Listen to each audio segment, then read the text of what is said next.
welcome Professor Orla Hardyman. You're a leading authority on the causes, diagnosis and treatment of ALS and other forms of motor neuron disease. You're Professor and Head of Neurology at Trinity. You are a clinician 1 day a week, I believe. You're also a researcher at the SFI Research Centre's Future Neuro and ADAPT. You founded and lead the National ALS Clinical and Research Programme. You're the HSE National Clinical Lead for Neurology. You recently received the Impact Award from the Health Research Board, and last year you were named Researcher of the Year by Science Foundation Ireland, as well as winning the top prize at the Trinity Innovation Awards. So it's quite the roll call, and I've left out lots there. But you've quite the career behind you, and in that context, just before we get into the amazing work you're doing now, I think it'd be lovely for our audience to hear a little bit more about how you got here and where it all started and where that passion for your research came from. I think how I got here is kind of, it was, I knew what I wanted to do from very early on. I had no idea how I was going to do it. And I give a talk for young people called Finding Your Way Without Signposts. And it was a bit like laying the tracks down as the train was coming. But I think I always had an idea of where I wanted to be. I come from a family that's not at all medical. There's no medicals at all in my family. There's a couple of mathematicians. My father was a good mathematician, but the rest of the family are all arty. He came from a family of very arty people as well. And I have a brother who's a composer and a sister who's a very accomplished film director. And a sister's a political scientist and a brother who's a businessman. So there's nothing, no sort of scientific, or at least the biological sciences in my family at all. But for some reason, maybe I was adopted, I don't know. From very, very young, I knew I wanted to do something about medicine, but it was a very peculiar ambition that I had, because I didn't really like biology very much. It was more the idea of the human condition, what makes us human, what makes us who we are and what we do. And from very, very early on, that's what I wanted to do. I never wanted to be anything else from really early on. When I went to an all-Irish school, so I was imbued in all this sort of arty stuff as well. I played music, I was fluent in Irish, I still read a lot, and I'm like literature, and even if I didn't, I'd have to, because I wouldn't be able to talk to my siblings otherwise, and my children. But when I went to college, I realised that the part of medicine that I like is the part where we can be curious. So it's this idea of building that sort of, I suppose, that creative, arty part that is part of my DNA as well, and building that into something that's creative, but channeling that into something that makes a difference. So this idea of making a difference is really important as well. So from the time early on, when I started medicine, it was that idea of, I want to know about medicine, I want to know about how the body works, but I want to know if the stuff that we can do that makes it better for people, and if there are things that we don't know that if you think a bit about it, you might be able to find out. So that was kind of what drove me. And specifically then, that whole area of motor neuron disease. Tell me a little bit more about how you came to specialise in that, and I suppose how important it is. Yes, well, when I finished my medical school training, there were very few opportunities. I come from the dark ages, and I come from that generation where the last person who leaves Dún Laoghaire should turn out the lights. Yeah. So in the 80s, when we had a really bad time, so there were very little opportunities for training, and at that point I realised, when I finished my undergrad, that probably neurology would fill that sort of need that I had to do what I wanted to do. And so there was very little neurological training in Ireland. I did a couple of years here, and then I went to the US. I did my training in one of the Harvard programs. So I got a very good basic neurology training, and I did some. I did a fellowship as well in a lab where I got some experience in doing lab work as well. But the person my mentor at the time was a guy called Bob Brown, and he's a really fantastic clinician scientist, a very good scientist, but also a really good clinician. And even though my lab work was in muscle disease, which is one of the things that I was very interested in at the time, because you could touch it and feel it and grow it, Bob had a big program in motor neuron disease as well, so I got some training there as well. And then when I came back to Ireland, I came back first to UCD and then was here a few years before I took the job in Beaumont as a consultant, the 11th consultant in the country. There was a massive need for everything at the time, so I set up quite a few clinics, and I set up a neuromuscular clinic as well, and in that clinic I started seeing people with motor neuron disease, and I realised that was a really massive unmet need. It's a rare disease, but the incidence is not that different from MS. It happens to people in midlife. It's inexorable in its decline. There's no cure, and there was a cohort of people who were just not getting any services at all.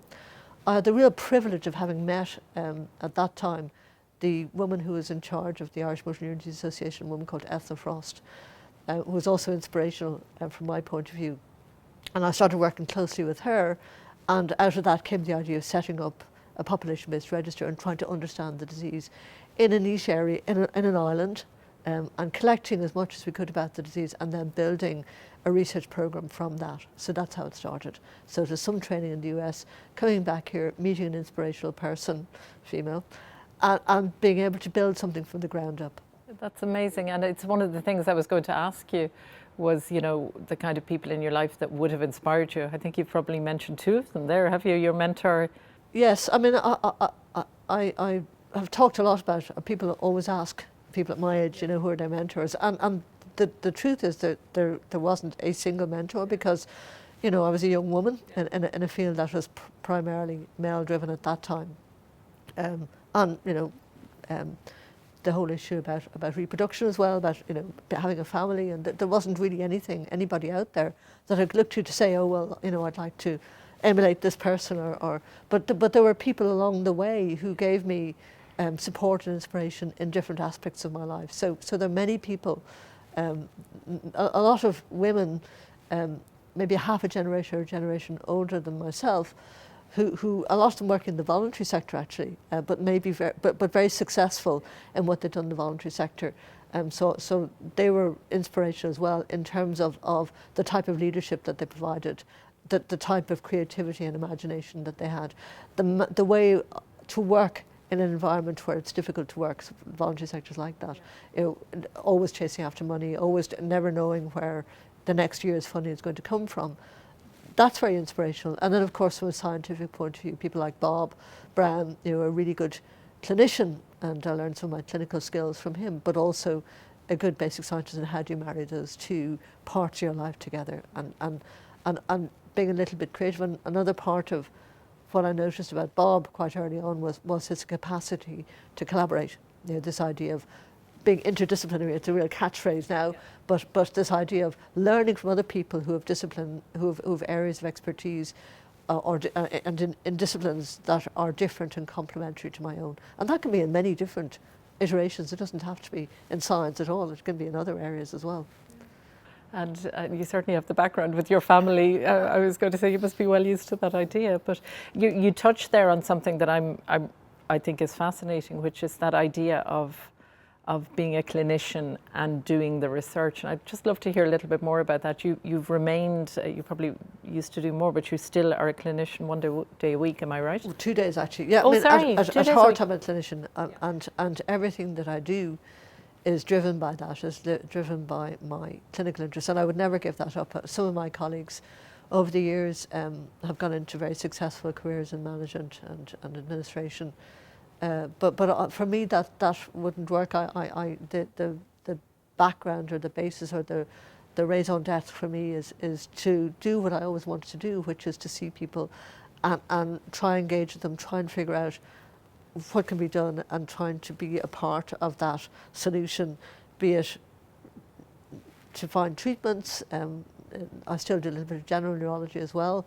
So there are conditions that we can treat now. For example, MS is a very treatable disease now. I set up a headache clinic, so I know a lot about headache as well many years ago, and I still see some people with headache. And there's really good treatments for migraine now that there weren't when I was starting out. So there are treatment modalities that we can engage in as well, and this idea of being able to help people and being able to do something that makes their life better, that makes something better for them, is really important to me.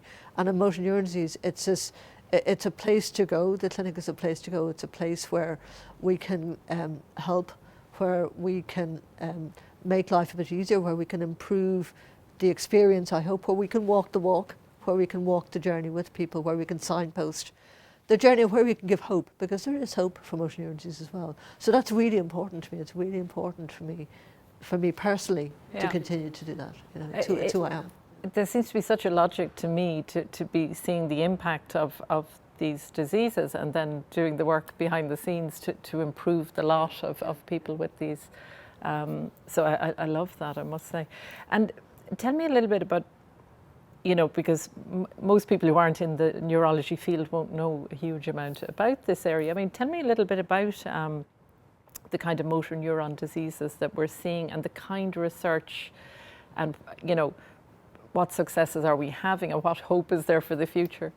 Motor neuron disease, when I started out, was considered to be, we divide how the nervous system is into, it's all about location. You know, one of the things we learned very early on is to localize where the problem is. That's the fundamental training. I just don't agree with that anymore, but that was how we were trained. It goes back to the 1890s and Charcot in France, who's considered to be the parent of how we think about neurology and this idea of clinical and pathological correlation. So many diseases were described at that time, Charcot, and sometimes ALS it's a term that was coined by Charcot, amyotrophic, so wasting lateral sclerosis. So he looked at the spinal cord and saw that it was thickened.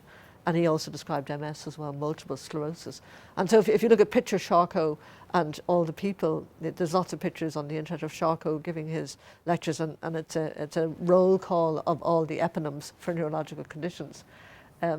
So motor neuron disease, or ALS, was recognised at that time to be primarily a disorder of a neuromuscular disorder, in that the muscles waste away and there's something wrong with the nerves that go to the muscles. And so my first exposure to it, well, in my fellowship, following my initial training, was in a neuromuscular clinic.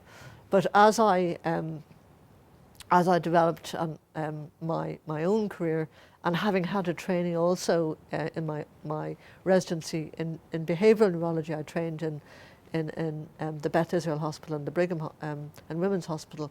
But the Beth Israel Hospital was a real centre for behavioural neurology at the time. There's a guy called Norman Geschwind, who was very well known as a behavioural neurologist, and the legacy that he had conferred to the Beth Israel was still there when I was there. A guy called Marcel Mesulin, very well known behavioural neurologist, was there as well. So I got more training in behavioural neurology than I think probably some of the residency programmes would have. So I had a little bit of that still in me. And it became very clear to me over time that motor neuron disease should be really considered a neurodegenerative disease. And then we realised maybe 15 years ago that there was an association between motor neuron disease and another condition called frontotemporal dementia, which is the second commonest form of dementia and one of the commoner forms of dementia in people who are a little bit younger. So they actually are there's quite a considerable amount of overlap. We've done a lot of work on this ourselves in Ireland. We're probably one of the leading centres around this characterisation of that overlap between this progressive muscle wasting and loss and this cognitive behavioural change that we see in people. So that recognition of the relationship between motor neuron disease and frontotemporal dementia was seismic, because it brought motor neuron disease back into the central nervous system, back up into the frontal lobes, which is where frontotemporal dementia, it's characterised by changes in the frontal and temporal lobes. So we know that some people with motor neuron disease have cognitive and behavioural change, and that dichotomizes out, so we've done some work on that as well. So that's something we know, and we know that it dichotomizes out. So that's one of the things that we pulled out of the disease. Another thing is that the motor neuron disease has a genetic form and a non-genetic form. We knew that for a long time. So Bob Brown's lab was a genetics lab as well, and his lab was the first lab to identify this gene called superoxide dismutase, SOD1, which is causative of motor neuron disease. Mutations in SOD1 are causative of motor neuron disease in a small proportion of people with familial motor neuron disease. That was very early on, back in 1994, that was identified. And to people that, oh, here's the solution, we know that what SOD1 does will help us to figure out the cause of the disease. It turns out it's much more complicated than that, and SOD1 is one form of motor neuron disease. We don't see it in Ireland at all, actually. We've no SOD1 mutations. And after that, and with the Human Genome Mapping Project, it became much easier to look for new genes. There's about 30 or 40 genes that are associated with motor neuron disease now, and we know that the familial rate of motor neuron disease is maybe, it was said to be 5%. It's actually more like 10, 15, depending on how you measure it. In fact, our data would suggest it's like 30%.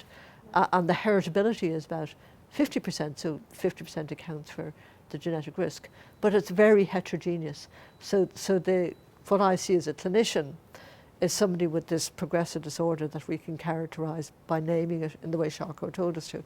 But the reality of the situation is that it's quite heterogeneous, and the pathogenesis, the mechanisms by which the disease occurs, is heterogeneous, and the way that the disease presents, if you look carefully enough, is heterogeneous.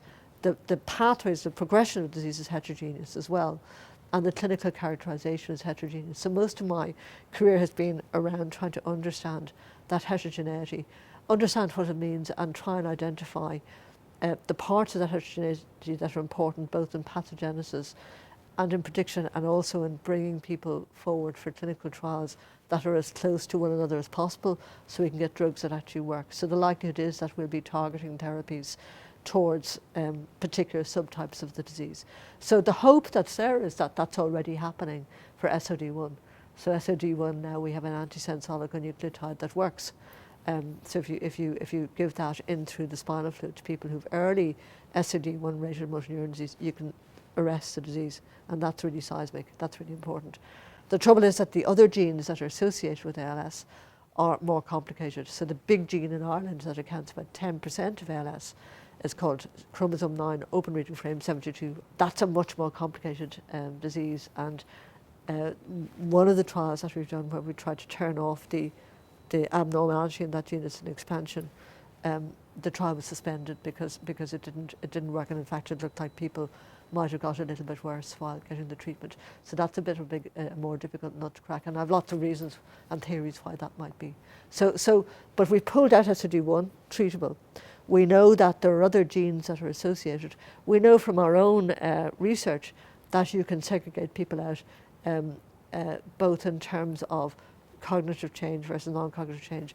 Our own work as well is showing that family history is really important. So we can identify people where there's a strong family history of other conditions.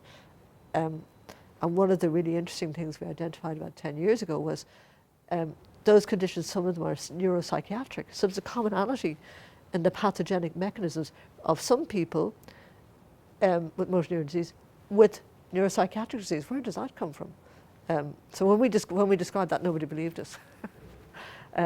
So we described it epidemiologically, and then we described it genetically as well. So we showed that commonality was there's about 14% overlap between ALS and schizophrenia.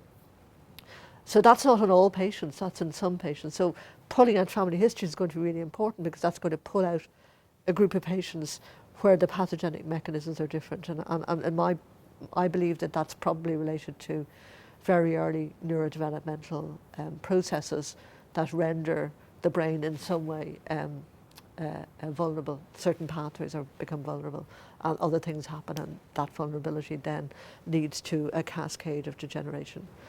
My goodness, so the point is, if we understand that gives us hope, because it gives us hope to target new therapies, but also to target appropriately. Not that the same drug is not going to work for everybody.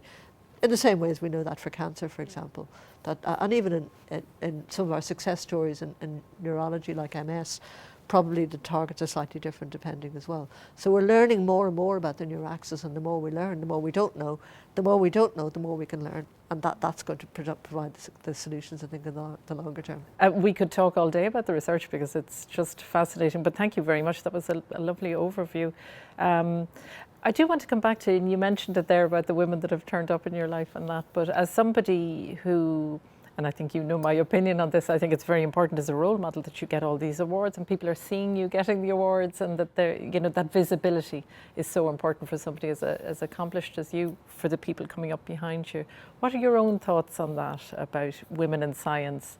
I suppose A, what has been your experience, and B, Are you hopeful for the future that there's progress? I think there is progress. I don't think we should sugarcoat it. It's hard.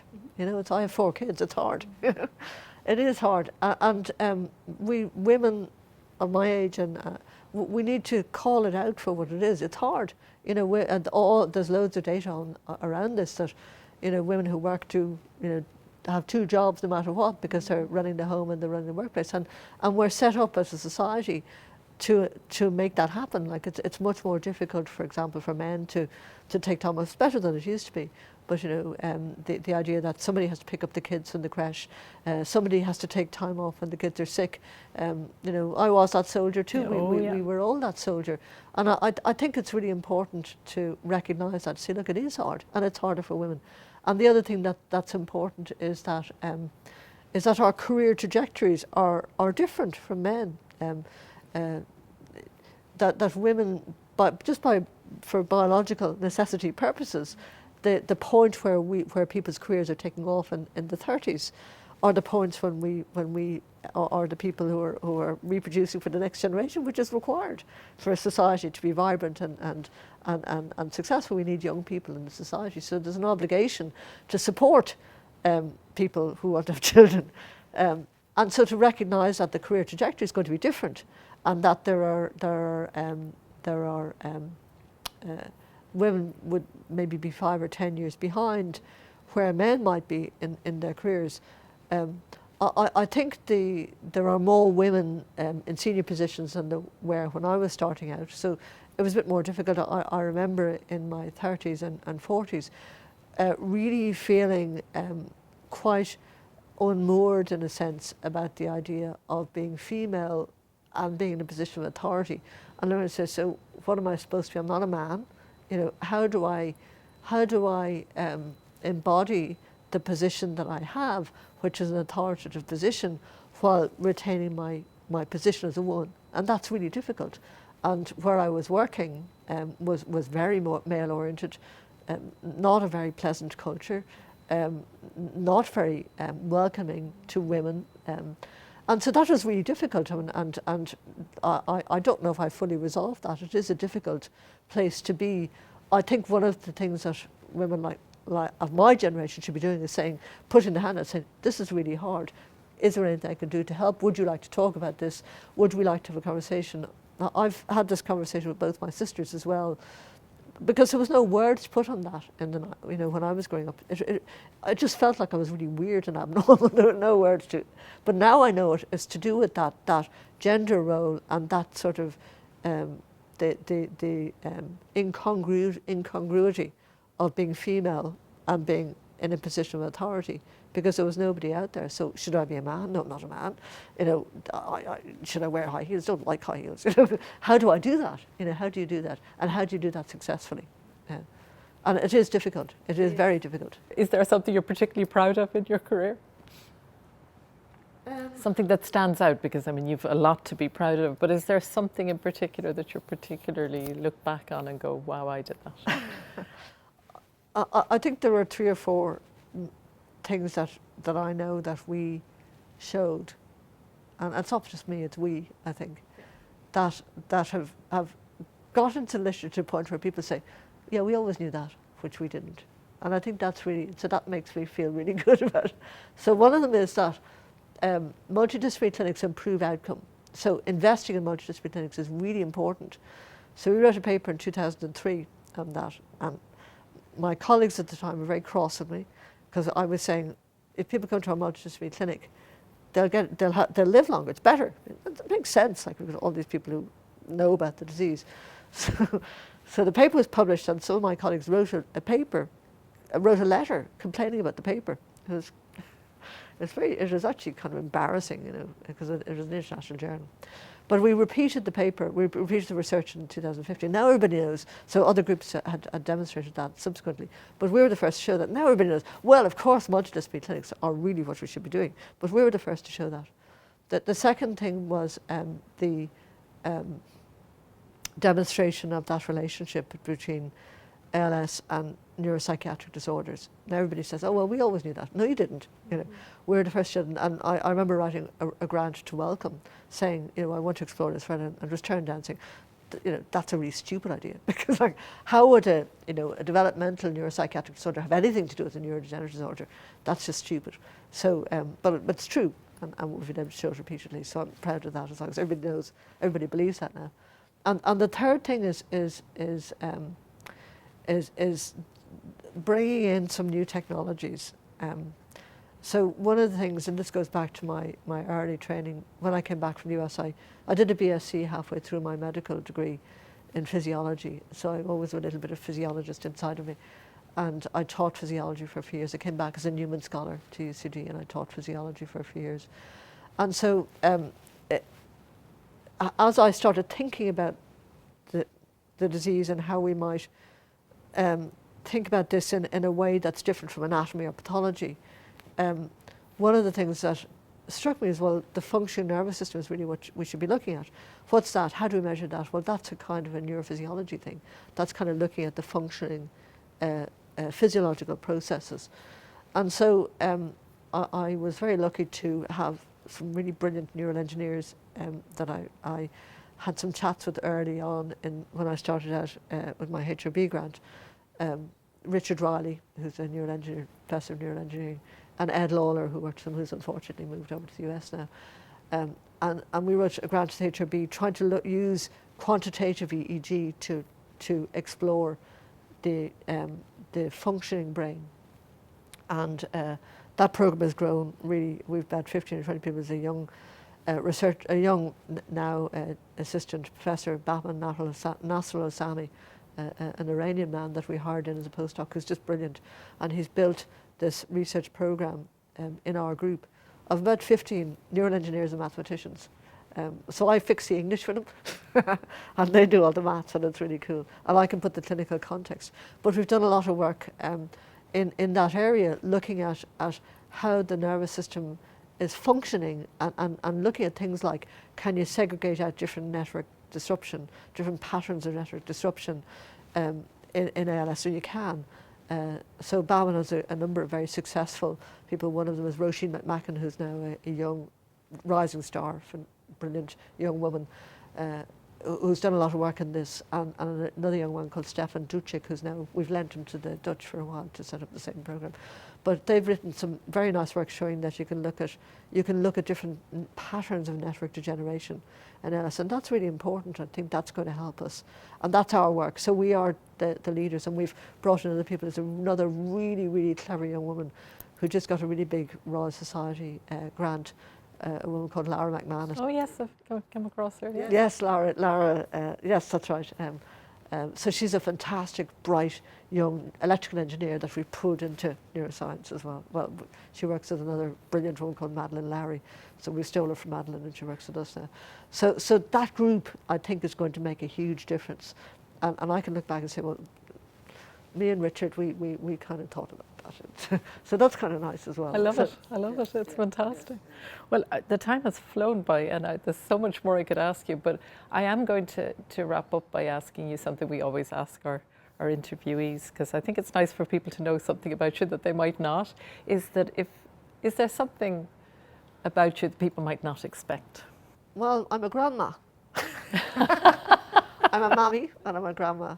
And what I would like to do when I grow up is I'd like to be a really, really good clarinetist. So I have a clarinet, and I can play it, and sometimes it doesn't squeak, and sometimes it does. But I love playing it, and I would love to be a clarinet player when I grow up. I love it. I love it. We should have got you to do the intro music for this. Professor Orla Hardyman, an absolute pleasure to talk to you. I think it gives us all great hope that there's that level of research going on, and great pride that there's that level of research going on from Ireland as well. Yeah. Wonderful. So thank you very much. Thank you.